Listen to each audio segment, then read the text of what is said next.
As regular subscribers will know, I absolutely love heavy metal and rock music, and I also love books. So when the two are joined together, they are going to really pique my interest. And when it's about the rock and metal scene from the 1980s, and one which is pretty local to me, well, that's going to pique my interest even more. Hello, welcome back to the Adrian Project. I'm Adrian with a face for radio, and on today's episode I'm going to be doing a plain talking review of Signing On for the Devil, written by Neil Anderson. So, cue the music.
Signing On for the Devil is about the rock and metal scene throughout the 1980s in Sheffield, South Yorkshire here in the UK.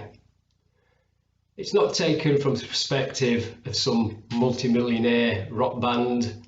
It's taken from the perspective of the fans who put them there. It also delves into the clubs and bars that catered for their musical taste. As always, any story that starts in the 1980s will tell you what a grim place it was here in the UK to be. Unemployment was rife, but heavy metal music was seen as the music to champion those who were down and out, who were kicked to the gutter, and heavy metal gave them an expression, a way out, and people who followed it grasped it. And I think this is one of the reasons why heavy metal music fans are the best music fans in the world, because they actually give a damn about the bands and they follow them all the way through. This book is full of anecdotes from people who were around Sheffield at the time. It starts off with the infamous and weirdly titled Wapentake Bar, and the landlady, who was called Olga Marshall, I think it was. That's meant to be ground zero, the central hub for all metal and rock shenanigans going on in the city at that time. Of course, there are other places like Roxy's and Rebels nightclub, but Wapentake is meant to be, from this book, the place to be. So like I say, this book is taken from the perspective of the fans, so you're going to get a lot of anecdotes from people who you'll never heard of, but they are for no less fascinating for what they've got to say. Anecdotes because they are fans, and telling you about the times, how the Wapentake rocked and how Roxy's and Rebels was the place to be. It's a fascinating read, one it's even more fascinating for me because it was only half an hour up the road from me, well, up the motorway from me, but it was, I never went there. Being a Nottingham lad, I was always at Rock City, so this is a fascinating insight to what was happening, quite literally, 30 minutes up the motorway. Also, as well, It's where Claire's from. Claire's from Sheffield. So in the later 80s, she used to go to Rebels nightclub and the Wap and Take bar as well. And also, that's why this book is a little bit personal too. Because at the bottom of page 112, there's a photo of my wife Claire and her mates out. That's Claire on the left, stood next to her friends. I think her name's Carolyn, James, and her best mate Sheena on the far right. I think she was around 17, 18 years old in this picture. And this is what she looks like now. So, of course, you've got little snippets as well in here about bands like Saxon, who are from South Yorkshire. They say Sheffield's Bruce Dickinson, but he was from Worksop. He's a Nottingham lad. Don't come that one with me, Neil. He's a Nottingham lad. And of course, the infamous DJs, the Bailey brothers, who started off DJing in some of the local bars and ended up on MTV and having their own rock and metal show. Another DJ in here that gets a worthy mention is a chap called DJ Les, who Claire remembers a lot. Like I say, even though I'm not from around that area, you know, I didn't go there in the 80s. It's still a fascinating read, and I really enjoyed this book. It's, you know, it just goes to show how metal brings people together.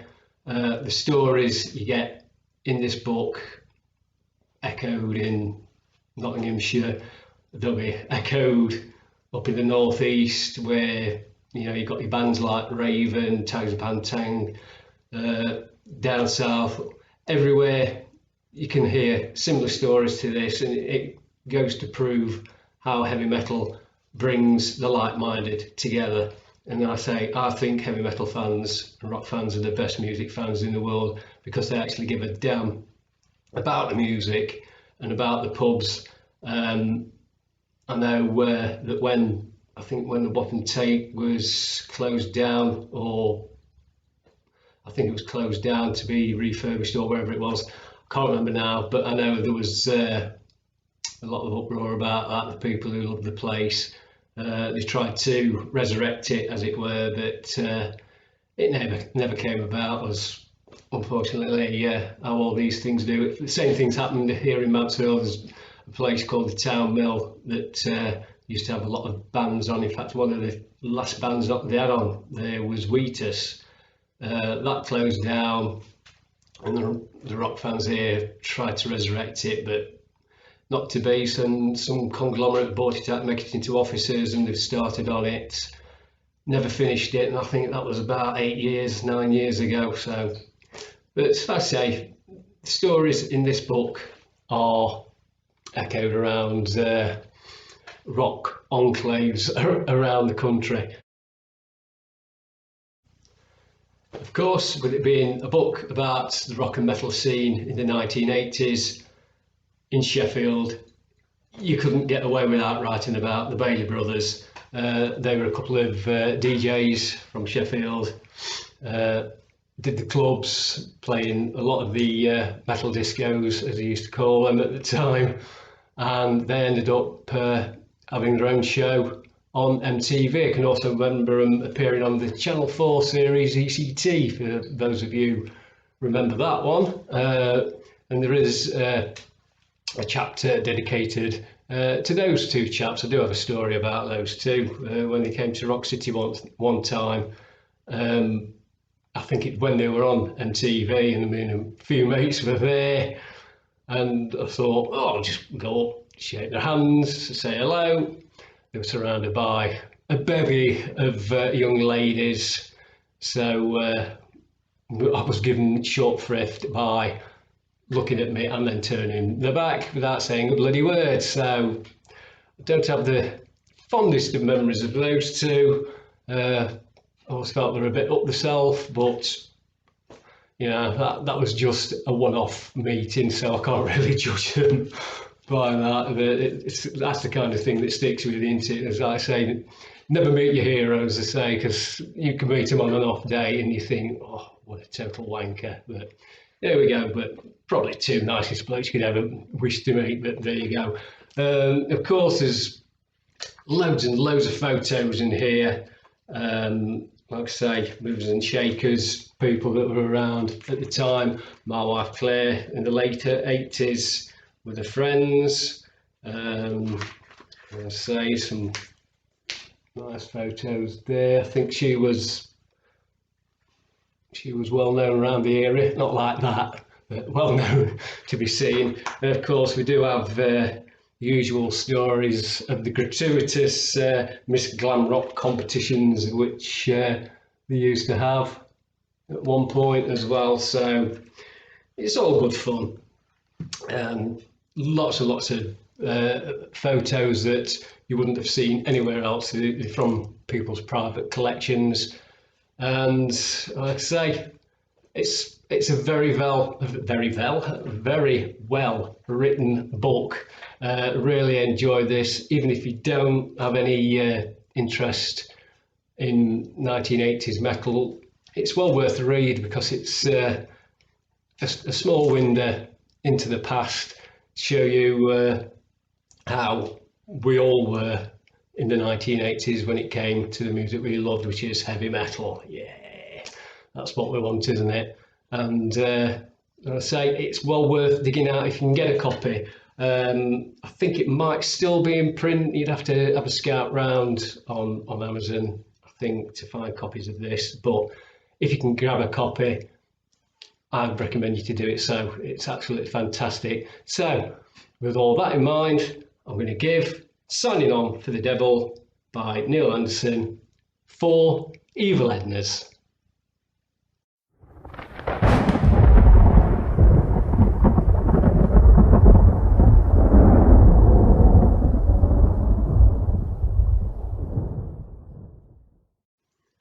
And that's the end of yet another episode. I hope you all enjoyed that one. If you did, and you haven't done so already, could you please remember to subscribe to my channel.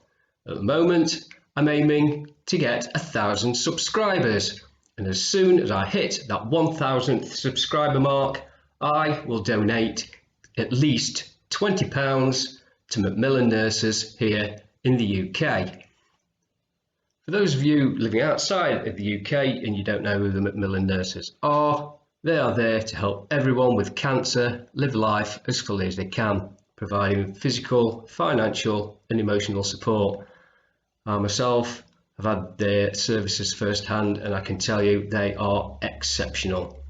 A lot of the time they do have to rely on public donations, so if you'd like to find out more about Macmillan Nurses, or in fact give a little donation yourself, then please visit www.macmillan.org.uk.